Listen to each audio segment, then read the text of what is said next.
Last part में हमने देखा था कि मैक्स ने स्टार अलायंस के एंसेस्टर के क्लोन को हराकर स्टार टावर के मास्टर का चैलेंज पूरा कर दिया था, जिसके बाद उस एंसेस्टर ने मैक्स को एक आर्मर और अपने सेक्ट का मेंबर बनने के लिए एक स्वॉर्ड भी दी थी। जिसके बाद मैक्स अपने ओरिजिनल यूनिवर्स में आ गया था। अब आगे तो इस पार्ट की शुरुआत में हम मैक्स को उसके पैलेस में देखते हैं, जहां वो मेडिटेशन करते हुए मन में सोच रहा था कि मेरी रिसेंटली प्रिमोडियल स्टार पर काफी भयंकर फाइट हुई थी, जिसके विजुअल्स अभी भी मेरी आंखों के आगे आ रहे हैं। पर वो लड़ाई खत्म हो चुकी है। साथ ही मुझे एक यूनिवर्स मास्टर के तौर पर रिकॉग्नाइज भी कर लिया गया है। ऊपर से मुझे अर्थ का पूरा कंट्रोल भी मिल गया है, जबकि पहले मेरे पास अर्थ के सी का कंट्रोल नहीं था। ऊपर से मैंने सैक्रेड स्क्रिप्चर के 9 पार्ट्स भी कंप्लीट कर लिए हैं और अब मैं स्टार टावर का मास्टर बन चुका हूँ। ऊपर से मेरे पास वो स्वॉर्ड भी है जो मेरे को स्टार अलायंस के एंसेस्टर ने दी थी, और मैं फाइनली कह सकता हूँ कि मैं यूनिवर्स के पीक पर पहुँचने वाले रास्ते पर कदम रख चुका हूँ। तभी मैक्स को केओस सिटी लॉर्ड का मैसेज आता है, जो उसे अपने पास बुलाते हैं। तो मैक्स वर्चुअल यूनिवर्स में उनके पास चला जाता है और उनसे उसे वहां बुलाने का रीजन पूछता है। तभी मैक्स को अपने पीछे एक एनर्जी महसूस होती है जिसमें किलिंग इंटेंट नहीं था। तभी वहां पर एक स्पिरिचुअल फॉर्म अपीयर होती है जो मैक्स से पूछती है कि क्या तुमने मुझे पहचाना। इस पे मैक्स बोलता है कि आप तो ड्रैगन वॉक मास्टर हो। आपने मेरी एक बार जान बचाई थी जब मुझे 3 रेस के मेंबर्स ने घेर लिया था, और आप ही की वजह से मैं यहाँ पर हूँ। तभी मैक्स अचानक से पीछे मुड़ के उन्हें ग्रीट करता है, क्योंकि असलियत में ड्रैगन वॉक मास्टर की ट्रू फॉर्म इनविजिबल होकर मैक्स के पीछे खड़ी थी। अब मैक्स के खुद को पहचाने जाने की वजह से ड्रैगन वॉक मास्टर उससे इम्प्रेस हो जाते हैं। तभी chaos city Lord dragon walk master से कहते हैं कि तुम्हारी यंग जनरेशन से मजाक करने की आदत अभी गई नहीं है। तभी वहां अचानक से एक पोर्टल ओपन होता है जिसमें से काफी विंड क्रिस्टल निकल रहे थे। उसी वक्त वहां पर एक कल्टीवेटर आता है जो कि आइस पीक मास्टर था। तभी केओस सिटी लॉर्ड बोलते हैं कि ये मेरा फ्रेंड है। तो मैक्स उन्हें देखकर ग्रीट करता है, पर वो सामने से कोई जवाब नहीं देते।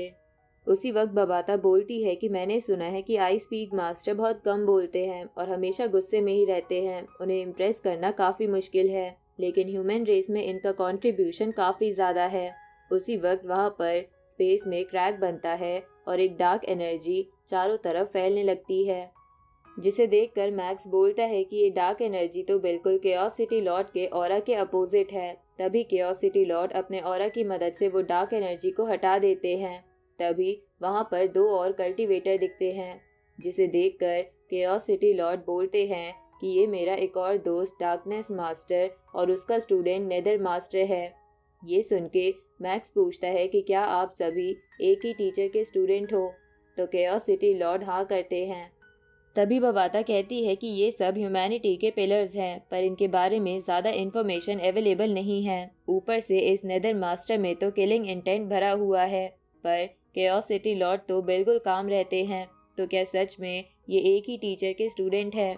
तभी केओस सिटी लॉर्ड मैक्स से बोलते हैं कि मैंने तुम्हें यहाँ इन लोगों से मिलवाने और एक खास पर्सन के पास ले जाने के लिए बुलाया है, जो कि मेरे टीचर हैं और वर्चुअल यूनिवर्स के फाउंडर भी।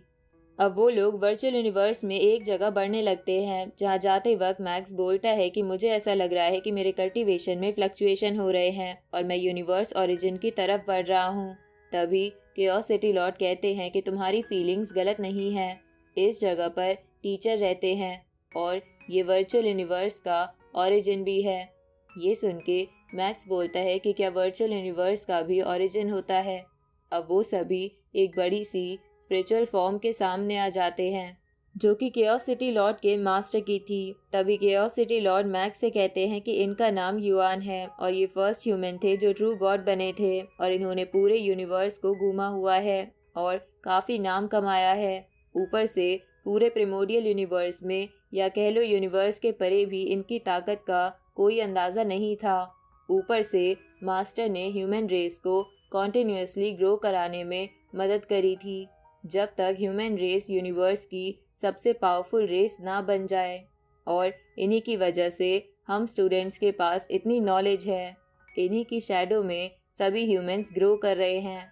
तभी मैक्स उस स्पिरिचुअल फॉर्म को देखकर बोलता है कि इनकी स्माइल तो कमाल की है और ये ह्यूमन रेस के सबसे स्ट्रॉन्गेस्ट पर्सन भी है। तभी क्यूरियोसिटी लॉर्ड मैक्स से कहते हैं कि इन्हें रिस्पेक्ट दो, तो मैक्स उन्हें ग्रीट करता है।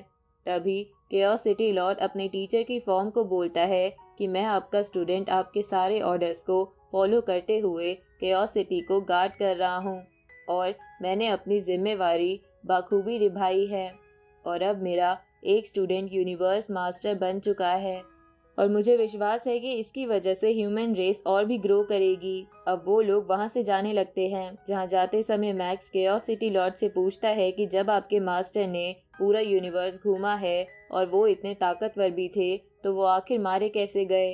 ये सुन के क्यूरियोसिटी लॉर्ड बोलते हैं कि वो मरे नहीं हैं। ये सुन के मैक्स हैरान हो जाता है। तभी डार्कनेस मास्टर बोलता है कि टीचर ट्रू गॉड की पीक पर थे, पर फिर भी वो आगे कल्टीवेशन करना चाहते थे जो कि यूनिवर्स के रूल्स के खिलाफ था और इसलिए यूनिवर्स ओरिजिन ने उन्हें पनिशमेंट दी थी। तभी क्यूरियोसिटी लॉर्ड बोलते हैं कि हमारे मास्टर ने यूनिवर्स ओरिजिन का डट कर सामना करा था, पर आखिर में यूनिवर्स ओरिजिन ने उन्हें सील कर दिया। ये सुन के मैक्स सिटी लॉर्ड से पूछता है कि क्या उन्हें बचाने का कोई रास्ता है, पर वो इस पे मना कर देते हैं। जिसके बाद वो बोलते हैं कि टीचर के सील हो जाने के बाद बाकी रेसेस ह्यूमन रेस से कम्पीट करने लगी थी और मैं आज तुम्हें यहाँ बुला के ये दिखाना चाहता था कि ह्यूमन रेस की जिम्मेदारी अब हमारे कंधों पर ही है। इस तरफ हम क्यूरियोसिटी लॉर्ड के मास्टर की स्पिरिचुअल फॉर्म को देखते हैं जो अचानक से मैक्स का नाम पुकारती है। आगे मैक्स अर्थ पर आ जाता है जहाँ वो एवा के साथ घूम रहा था, तो वो ऐसा करते हुए बताता है कि 1 लाख सालों बाद अर्थ के ह्यूमंस ने काफ़ी ज़्यादा ग्रो करा है और अब हम अर्थ के ह्यूमंस यूनिवर्स में जगह जगह पर हैं और उन्होंने यूनिवर्स के अलग अलग स्पीशीज से शादी भी करी है, जिसकी वजह से अर्थ का पावरफुल वॉरियर्स को प्रोड्यूस करने का चांस काफ़ी बढ़ गया है और अब अर्थ पर एक स्टार लेवल का बंदा बड़े आराम से मिल जाता है और अब दोनों बड़े एल्डर्स और मुझे मिलाकर अर्थ पर 11 अनडाइंग वॉरियर्स है और ये तो बस शुरुआत है। अर्थ का फ्यूचर काफ़ी ज़्यादा ग्रेट होने वाला है क्योंकि दोनों एल्डर्स काफ़ी ज़्यादा मेहनत कर रहे हैं। इसके बाद मैक्स बताता है कि हालांकि मैं ह्यूमन रेस की सबसे हाईएस्ट काउंसिल का मेंबर बन चुका हूँ, पर फिर भी मुझे लगातार मेहनत करती रहनी होगी क्योंकि जिन जिन लोगों की अर्थ पर पहले नज़र थी और जिन जिन को यहाँ से निकाला गया है वो इससे अपनी बुरी नज़र कभी नहीं हटाएंगे। मुझे अर्थ के लिए ताकतवर बने रहना होगा।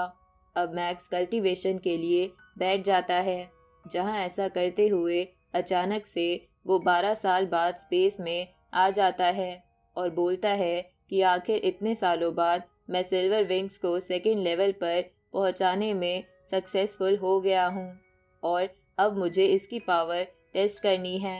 अब मैक्स अपने सिल्वर विंग्स की ताकत इस्तेमाल करता है जो कि रेस की फॉर्म में आगे बढ़ रही थी। इधर हम मास्टर हॉन्ग के तीनों गार्ड्स को देखते हैं जो स्पेस में ट्रैवल कर रहे थे। तभी उनकी स्पेसशिप के सामने से वो रेस जाती हैं। साथ ही एक दूसरे प्लैनेट पर मैक्स के सर्वेंट्स भी थे और वो भी इन रेस को देख पा रहे थे। ऊपर से मास्टर हॉन्ग ने भी इन्हें देख लिया था। तभी मैक्स बताता है कि मेरी ये रेस 18 लाइट ईयर्स तक गई है और अब मैं 18 लाइट ईयर्स तक सब कुछ कंट्रोल कर सकता हूँ। हालांकि मैंने अपनी पावर्स को सप्रेस कर रखा है ताकि मेरी रेस के बीच में आने वाले प्लैनेट्स डिस्ट्रॉय ना हों। तभी बबाता मैक्स को बताती है कि मैंने 7 लाइट ईयर्स दूर एक रेड जाइंट ढूंढा है जहाँ पर लाइफ का कोई नामो निशान नहीं है। तो मैक्स उस पर अपनी पावर टेस्ट करता है और उस प्लैनेट के टुकड़े टुकड़े हो जाते हैं। ये देखकर बबाता कहती है कि इस पावर को देखकर तो कोई भी नहीं बोल सकता कि तुम यूनिवर्स मास्टर नहीं हो। अब मैक्स अपनी सिल्वर विंग्स की सेकेंड फॉर्म को गोल्डन किंगडम नाम देता है। साथ ही बोलता है कि इस विंग्स पर बने पैटर्न्स को देखकर लग रहा है कि इसके कई पार्ट्स मिसिंग है जिन्हें मैं ढूंढ कर रहूँगा ताकि मैं इसकी ट्रू पावर देख सकूं। तभी मैक्स के पास एक मेल आता है जिसे बबाता ओपन करती है, जिसमें एंसेस्ट्रल गॉड पैलेस का लॉर्ड मैक्स को अपने पैलेस में आने के लिए बोलता है। तो मैक्स उसके पैलेस में आ जाता है क्योंकि उसने उसकी जान बचाई थी। अब पैलेस में पहुंचने के बाद तभी वो लॉर्ड मैक्स से बोलता है कि मुझे पता चला है कि तुम यूनिवर्स मास्टर लेवल पर नहीं पहुंचे हो, पर तुम फिर भी एक यूनिवर्स मास्टर की अल्टीमेट टेक्निक इस्तेमाल कर सकते हो, क्योंकि तुम्हें एक एबिलिटी मिली है जो इस यूनिवर्स में पहली बार देखी गई है। ये सुन के मैक्स सोचता है कि इन्हें तो ये सब भी पता है। लोग सच कहते हैं कि ancestral God sake universe origin का गार्जियन है। तभी वो लॉर्ड मैक्स से कहता है कि यूनिवर्स मास्टर लेवल पर पहुंचने के बाद तुम हमारे सेक के मेंबर बन सकते हो। जिसके बाद वो मैक्स से बोलता है कि तुम काफी समय से हमारे सेक के एक्सटर्नल मेंबर हो, इसलिए मैं तुम्हें एक मिशन देना चाहता हूँ जिसमें ह्यूमन रेस का इन्वॉल्वमेंट नहीं है। ये सुन के मैक्स बोलता है कि अगर इसमें ह्यूमन रेस का इन्वॉल्वमेंट नहीं है तो मेरे दोस्तों को भी तकलीफ नहीं होगी, इसलिए मैं इस मिशन के लिए तैयार हूँ। तभी वो लॉर्ड बोलता है कि मुझे पता चला है कि युआन लाओ सीक्रेट रिलीम में कुछ चेंज हो रहे हैं जो ओरिजिनल यूनिवर्स को हार्म कर सकता है, इसलिए यूनिवर्स की भलाई के लिए तुम इस आइटम को अपने साथ ले जाओ और पता लगाओ कि इसके पीछे क्या रीजन है, और उन सभी क्रिएचर्स को मार देना जिनको देखकर इस स्टैचू की आंखें लाल हो जाए। तभी उस लॉर्ड के पीछे वाला हेड भी अचानक से गुस्से में बोलता है कि किसी को भी मत बख्शना। अब इसी के साथ ये पार्ट यहीं खत्म होता है।